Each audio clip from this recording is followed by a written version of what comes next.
Hello to my two loyal cheerleaders and anyone else who's wandered across this video. Today I'm doing what hopefully is going to be the start of a series, which is looks based on books. I'm going to take whatever book I'm currently reading, which is currently Coraline by Neil Gaiman, and try and create something that feels along that kind of vibe of either the character or the story, and then just talk you through my thoughts on the book. It's not really a tutorial because it wasn't an easy look to do, I'm not gonna lie. But anyway, I hope you enjoy. The Coraline film is certainly a staple for a lot of art department buffs within the film world. It's so beautiful and just creates such an incredible world, especially doing so within stop motion.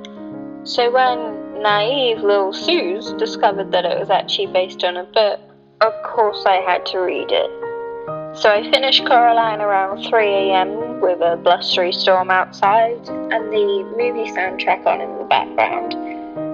And it was the perfect way to read this book. I have to admit I struggled to get into it a little bit, mainly because that's actually the purpose of the beginning of the book. It's supposed to feel really mundane because that's what makes the other mother's world so tempting to Coraline.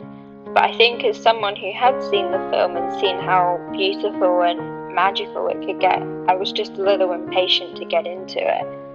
It was around page 66 with the wasp story that I really began to appreciate the original source text of the book. We hadn't really got to see enough of the father-daughter relationship, I feel, in the film. And the book is so much about that.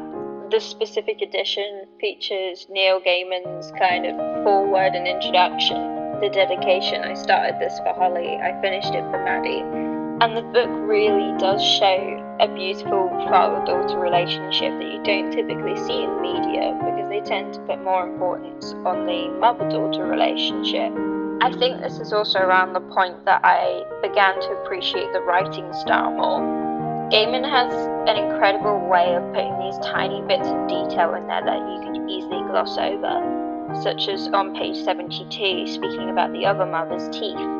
The other mother smiled, showing a full set of teeth, and each of the teeth was a tiny bit too long.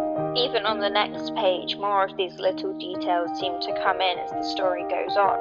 There was a tiny doubt inside her, like a maggot in an apple, a flash of real anger which crossed her face like summer lightning. They create such a strong picture, but it's also a tiny part of that picture.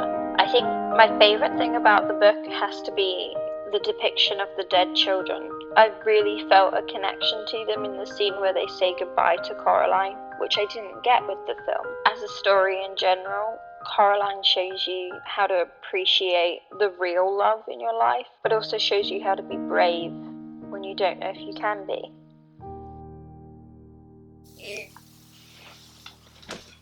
I'm gonna go finish my book.